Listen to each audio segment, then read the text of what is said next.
De volta com o nosso Você Bonita e não percam esse papo, questões que afetam a saúde mental das mulheres. Convidamos hoje a doutora Júlia Trindade, psiquiatra, membro da Associação Brasileira de Psiquiatria. Bem-vinda.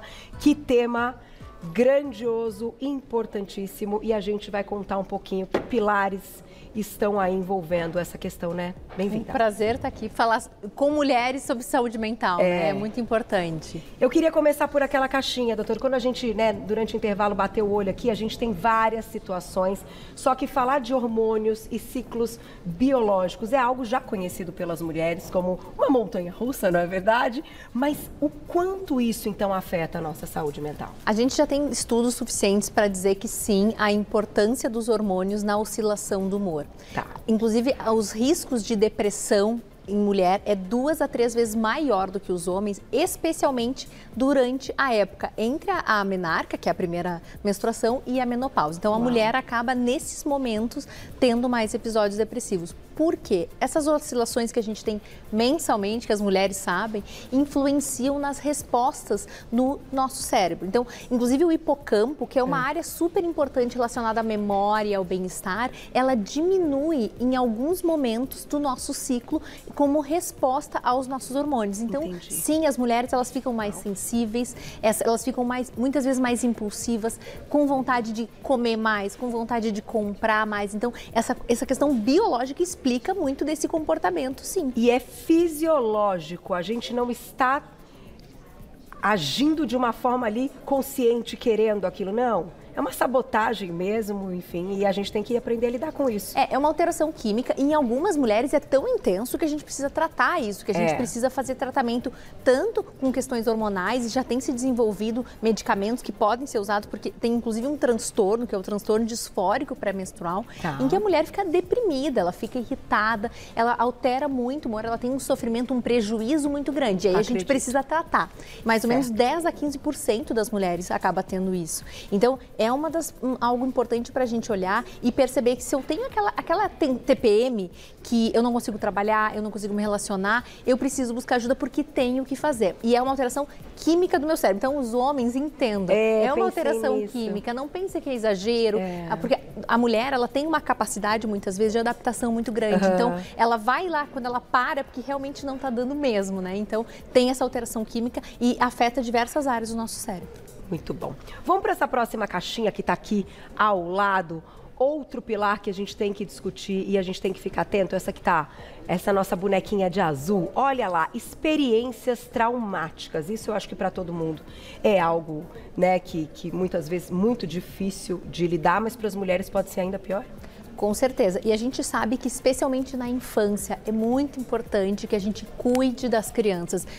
Essas meninas que muitas vezes vão passar por situações, né, de trauma na infância, é um dos principais fatores de risco para transtorno mental na idade adulta. Uau! Experiência traumática na infância é um dos principais fatores de risco. Então, temos que cuidar especialmente das meninas, e aí a gente até associa um pouco com essa questão do gênero, né, da violência de gênero. Então, uma experiência traumática. A gente está falando de violência da cidade, por exemplo, que não tem a ver com gênero, mas sim com situações de gênero, de violência. Então, é algo que a gente precisa evitar. Então, evitar. Prevenção é o mais importante, porque a experiência traumática, ela vai ser assim. Não quer dizer que todo mundo que passe por uma experiência traumática vai ter um transtorno mental. Mas é um fator de risco bem importante que a gente precisa estar de olho e prevenir. Tá certo. E nisso a gente, então, comentou dessa questão aqui, dessas experiências traumáticas, e você já introduziu essa caixinha aqui. Os meninos vão mostrar essa bonitinha de branquinho aqui, ó. Violência de gênero. E a gente continua. Manda mensagem no @VocêBonitaTV, porque, ó, o negócio é o seguinte. Ali a gente vai cuidar de uma coisa que é um assunto, né? Não é, doutora? A autoestima pode driblar algumas situações como essa. Autocuidado, né? É muito importante para lidar com essas situações, né? Porque a gente tem que entender que são situações que vão acontecer em alguns momentos da nossa vida. Então, a gente tem que ter habilidades emocionais para lidar, e aí a gente tem que treinar isso, a gente tem que aprender, e também o autocuidado é fundamental para lidar com todas as situações. Tá aí. Uma das dicas, então, do que pode nos acolher. Aqui a gente está falando que pode, muitas vezes, nos derrubar, mas a gente vai para as dicas daqui a pouquinho. Com certeza. Né? Do acolhimento. Vamos para essa caixinha aqui, ó. Essa bonitinha de amarelo. Tá muito bonitinha as bonequinhas, mas pressões sociais. Isso aqui é um negócio seríssimo, por isso está no centro da nossa mesa. A cobrança, né? A mulher, ela é muito cobrada para ser funcional, para ser efetiva e sempre com um sorriso no rosto, bem vestida, maquiada. E a gente tem essa questão da autoestima. Então, a gente tem que ter, sim, o cuidado que a gente gosta e como eu me sinto. Tá. Só que a pressão social, ela tem que ter... Eu não posso deixar isso invadir o meu espaço. Até onde eu me sinto bem fazendo isso? A gente precisa ter um conhecimento interno muito grande para que eu consiga barrar essa pressão, porque ela vai vir. Entendi. Então, se eu sei como eu me sinto, se eu sei como eu lidar com as questões e sei até onde que eu quero ir, eu consigo dizer, não, até daqui você não vai passar. E dizer não é muito importante. Eu ia tocar nesse assunto do não. Conta pra gente um pouquinho, porque às vezes a gente reconhece alguns limites, mas a gente tem vergonha de assumir, né? E dizer, olha, não topo fazer isso porque eu tô com medo, porque a gente também tem medo. Mas ao mesmo tempo a gente fala, não, tem que conseguir. Tem que encarar. Não, você tem que fazer, né? E aí, como é que é esse equilíbrio desse, né, da cobrança, no fundo, própria, né? Até porque a gente também tem a questão da avaliação externa. A gente precisa nós somos sempre seres sociáveis que precisamos da avaliação e da validação dos outros. Então, tá tudo bem eu precisar ser avaliada, mas eu preciso pensar até onde que eu consigo ir. Será que isso tá no meu limite? Eu sempre falo que assim, a gente tem algumas perguntinhas que a gente deve se fazer. Essa pessoa que está me pedindo isso, é uma pessoa que faria por mim também? É uma pessoa que eu tenho, por exemplo, uma hierarquia, uma pessoa que está me dando uma ordem, eu preciso seguir? É algo que lá na frente eu vou me arrepender se eu não fizer. Então, perguntas que você pode fazer para na hora de tomar essa decisão e naturalizar ou não. A gente não precisa justificar. Eu posso simplesmente dizer, olha, eu não quero ir, eu não vou fazer e eu não preciso dizer o porquê. Entendi. Naturalizar ou não. A gente não precisa fazer o que a gente não quiser e pensar sempre na minha saúde mental, porque isso também influencia na minha qualidade de vida. Que legal esse ponto, né? A gente quer explicar tudo, a gente quer argumentar tudo, pensando nessa questão de validação ou não. Exatamente. E não é necessário, não temos que. Eu não tenho que nada. Eu posso dizer não simplesmente porque eu não quero, porque eu não gosto e tá tudo certo. Muito bom. Vamos para essa caixinha aqui. Daqui a pouquinho tem perguntinhas do público no @VocêBonitaTV. Quem quiser relatar algum caso, fique à vontade. Se não quiser, né, que a gente coloque aí o nome, não se preocupe, viu? Essa próxima caixinha tá aqui, ó. Desigualdade de gênero e discriminação. Isso aqui para as mulheres é uma coisa séria também, porque ele pode acontecer de diversas formas, né? E, inclusive, saiu uma pesquisa há poucos dias mostrando que, sim, ainda tem isso. Quase 25% dos homens ainda acreditam que as mulheres têm uma capacidade inferior, né? Então, a gente saiu uma pesquisa nova percebendo que a gente não melhorou muito nisso, não. Infelizmente, tá, né, Carol? A gente ainda está muito distante. A questão dos salários, né? As mulheres ainda persistem ganhando menos que os homens. Então, isso dá uma sensação de diferença, que eu faço o mesmo trabalho, eu entrego a mesma coisa e eu ganho menos. Então, a desvalorização e o não reconhecimento do trabalho, muitas vezes, e muitas mulheres falam assim, quando eu dou uma orientação, alguém fala assim, se fosse um homem falando, talvez ele levasse, na primeira vez que eu falei, a pessoa levasse a sério. Então, essa mudança de comportamento que a gente precisa, inclusive, educar os homens. Concordo. Os homens precisam aprender a lidar e saber que, assim, homem pode chorar, homem pode ter sentimento e homem, sim, pode parar para escutar essa mulher que muitas vezes não está sendo escutada. Mamães de meninos, né, que é o meu caso, é uma tarefa importante. Mas eu tenho uma pergunta para te fazer nesse sentido, que é assim, vamos tentar pensar numa situação que possa acontecer, então, uma discriminação ou mesmo essa diferença entre o homem e a mulher, seja no mercado de trabalho ou seja até nessas questões aí da visão do homem para a mulher numa incapacidade feminina. Mas, doutora, não é um fato que mulheres têm habilidades diferentes dos homens? E que talvez um olhar para distribuir, pensando nas habilidades e nesses campos que a gente atua e que eles atuam, talvez não facilitasse, porque uma coisa é certa, o preconceito é péssima, a discriminação é péssima. No entanto, outra coisa é a gente reconhecer que a gente tem menos habilidade para tal coisa do que talvez os homens. Então, eu queria te ouvir nesse sentido. A gente tem o funcionamento do cérebro da mulher e do homem é diferente e cada vez tem se percebido, isso se estudado mais para tentar entender essas diferenças, até pela própria alteração hormonal. Certo. Né? Então, tem coisas que a gente vai realmente ter diferença. Na força, né? Em algumas coisas que vão e que a gente vai ter que tentar entender aonde que eu consigo me encaixar e aonde que eu vou me sentir bem fazendo, né? Eu acho que a gente não pode limitar, mas a gente tem que valorizar as diferenças e usar isso como uma forma de trabalhar em conjunto.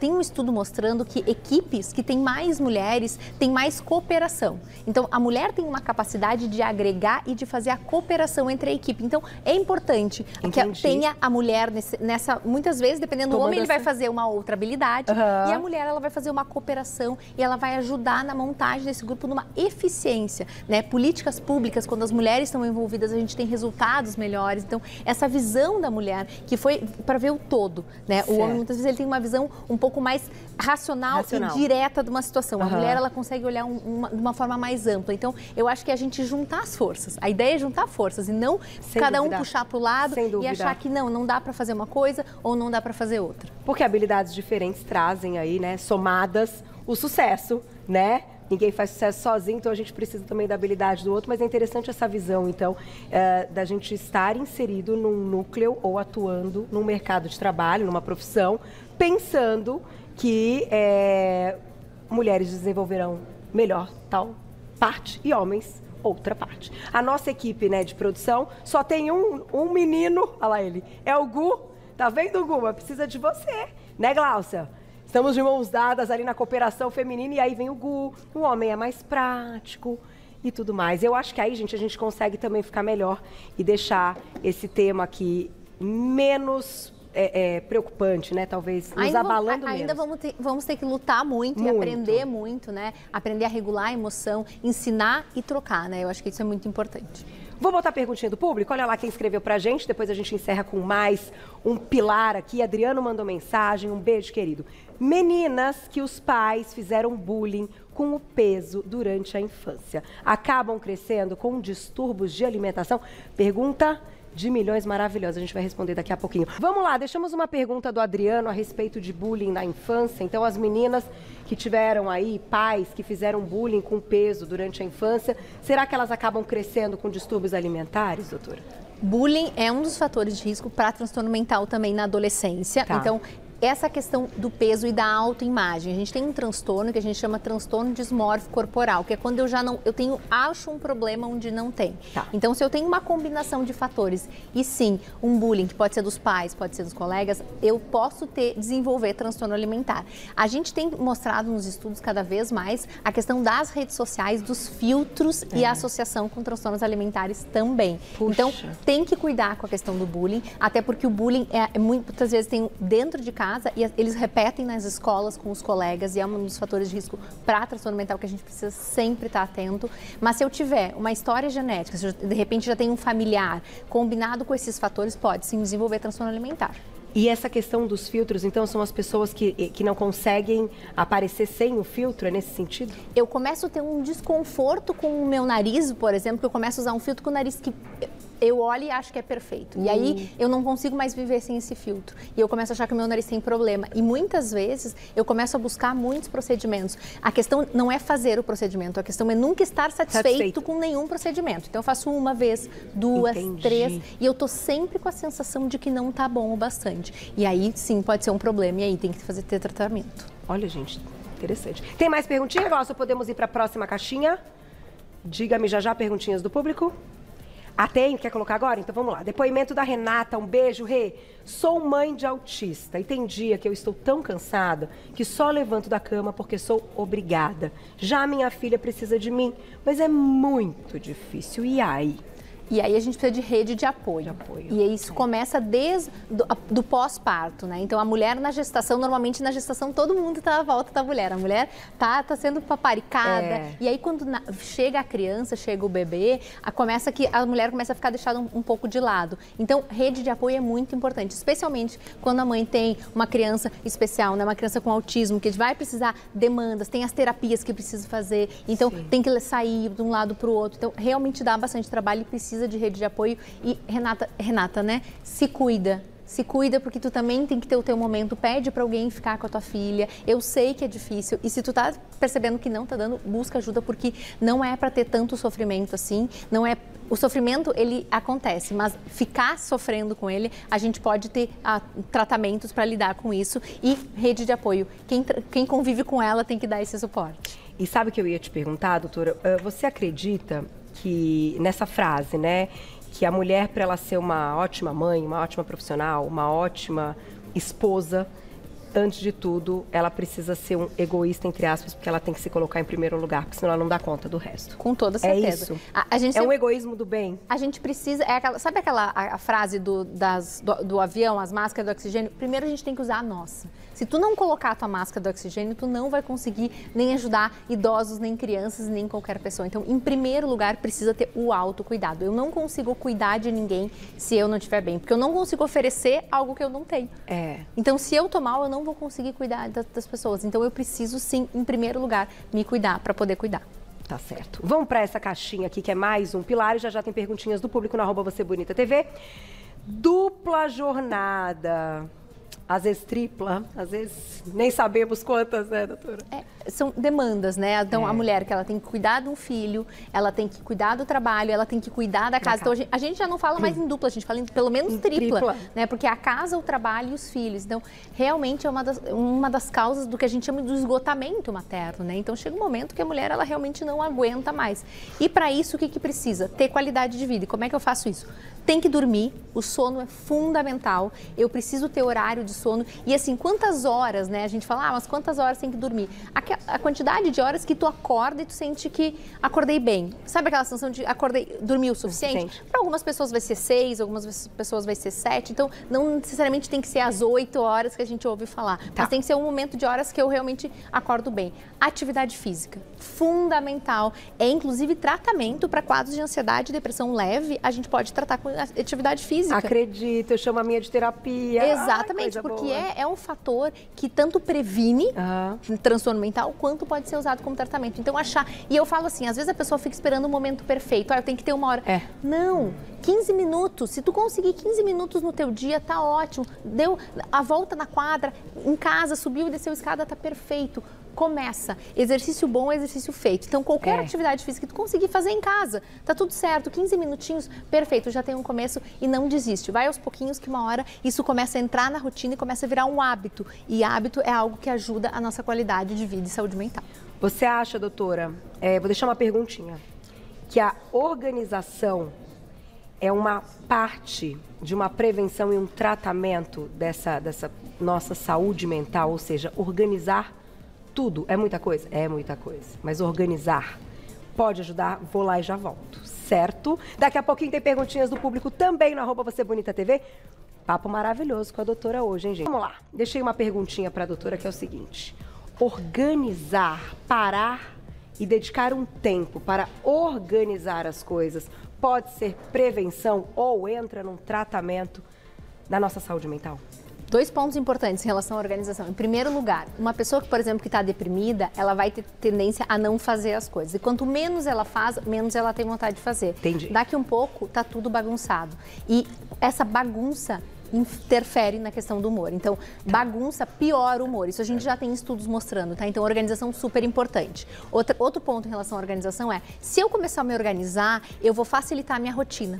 Então, às vezes, aquele tempo que eu perdia buscando coisa, tentando ir atrás de uma coisa, se eu tiver uma organização, que às vezes vai levar um tempinho no início, até tu conseguir ter uma rotina e uma organização, depois vai te facilitar. Então, é super importante, inclusive, é uma das coisas do tratamento. Tem até pessoas que fazem esses trabalhos de ir nas casas das pessoas que estão com depressão para poder ajudar na primeira organização e depois a pessoa manter, porque a pessoa deprimida vai deixar mais bagunça e a bagunça vai deixar ela pior. Então a gente precisa sim organizar. Não, e no final vai passando o tempo, eu hoje até anoto a organização.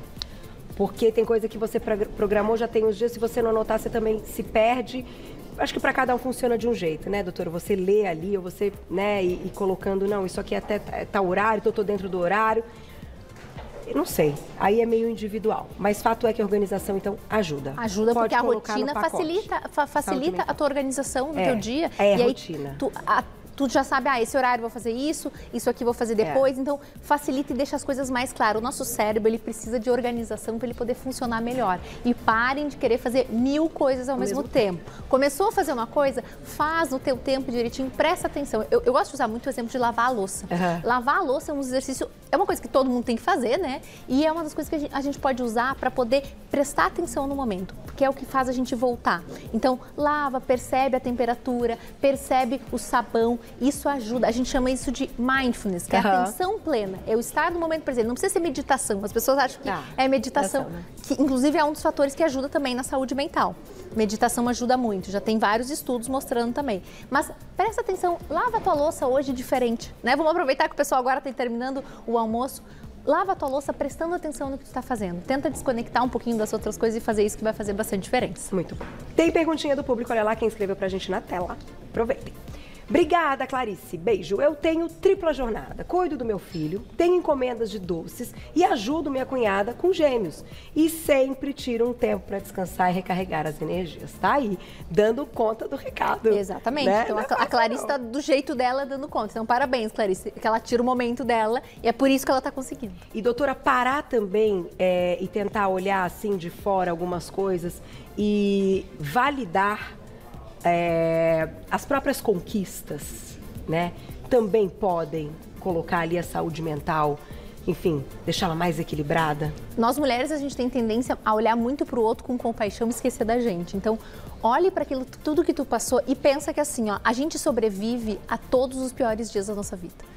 Então, assim, a gente chegou até aqui. Então, a gente sobreviveu aos nossos piores dias, a gente está aqui. Então, olha para tudo que tu conquistou, olha, valoriza isso e também se perdoe. Porque vai ter momentos que tu não vai dar conta. E o dar conta, as pessoas acham que às vezes é não fazer nada. Não, às vezes é não fazer atividade física o tempo que tu queria fazer. É não conseguir entregar aquilo que tu precisaria entregar naquele momento e tá tudo certo, né? Então, cada dia, um dia de cada vez, você vai se sentir melhor e ter a sensação de bem-estar de hoje eu consegui fazer e tá bem. Amanhã eu vou fazer um pouquinho mais. Eu falo que não dá pra gente também ir no conforto, dizer assim, fiz então bastante. Não, vamos tentar mais um pouquinho. Mas eu consegui valorizar e olhar com carinho também para as coisas que a gente conquista. Doutora, a gente tem 3 minutinhos, eu queria fazer uma pergunta muito importante, que é algo que a gente tem falado muito, que é a questão das pessoas se vitimizarem diante de algumas situações. Como é que a gente coloca esse equilíbrio, pensando na nossa saúde mental, do quanto a gente pode, ao mesmo tempo, entender essa fragilidade e também não usar dela o tempo todo, então num vitimismo, para que o resto não funcione de acordo com coisas que dependem da gente. Então eu queria que você falasse um pouquinho sobre isso, porque eu acho que pode ajudar. Às vezes a gente não consegue sair de uma situação porque a gente só se vitimiza, enfim, quero dizer nesse sentido. A gente precisa ter autorresponsabilidade também com as nossas coisas. Eu parar e perceber o quanto eu tô me deixando ficar nesse lugar, né? Então, às vezes, a gente, quando vai tratar algum paciente, o quanto essa pessoa está disposta a abrir mão daquilo que adoece. Então, eu preciso, sim, assumir que eu tenho um papel, sim, ativo em mudar aquilo que me faz mal e não ficar só, minha vida é ruim, eu não gosto disso. Então, eu preciso agir. E buscar ajuda para agir. Às vezes, ajuda é com amigo, às vezes é com familiar, às vezes é com terapia. Então, tá tudo certo buscar ajuda, mas saber que eu tenho um papel para poder fazer essa mudança que eu quero na minha vida. Só ficar reclamando não vai funcionar. Fé e gratidão participam desse processo todo para melhorar a nossa saúde mental? Com toda certeza. A fé é bem importante. A gente já tem estudos também mostrando que, sim, acreditar que tem algo maior, algo superior, independente da crença religiosa, acreditar é importante e faz diferença no nosso bem-estar. E todo dia agradecer, né? Porque 24 horas acontece tanta coisa boa. Uma diquinha final, então. Diga. No fim do dia, anota 5 coisas boas do teu dia que aconteceram. Todos os dias. A gente faz um diáriozinho de gratidão. 5 coisas boas. Pode ser uma comida que tu comeu que era gostosa, o banho, os teus filhos sorrindo. Então, anota todos os dias. Por quê? Facilita o armazenamento das memórias positivas. O nosso cérebro, ele precisa de 5 coisas boas para anular uma coisa ruim. Então, para cada coisa boa que eu tenho, eu preciso anotar isso para afirmar melhor do que a memória negativa. Sensacional, doutora Júlia Trindade, psiquiatra, membro da Associação Brasileira de Psiquiatria. Muito obrigada. Adorei todas as dicas. Vamos parar para pensar nisso. Compartilhem essa pauta. Vai estar lá no YouTube. Você encontra o trabalho da doutora no @doutora abreviado Júlia Trindade, tudo junto. @doutora abreviado Júlia Trindade, tudo junto, lá no Instagram. Obrigada. Muito Parabéns. obrigada, E o trabalho lindo. Foi maravilhoso. Voltamos amanhã ao vivo, 12:30. Obrigada, meninos. Beijo, beijo, até amanhã. Fico mulheres. Beijo, beijo.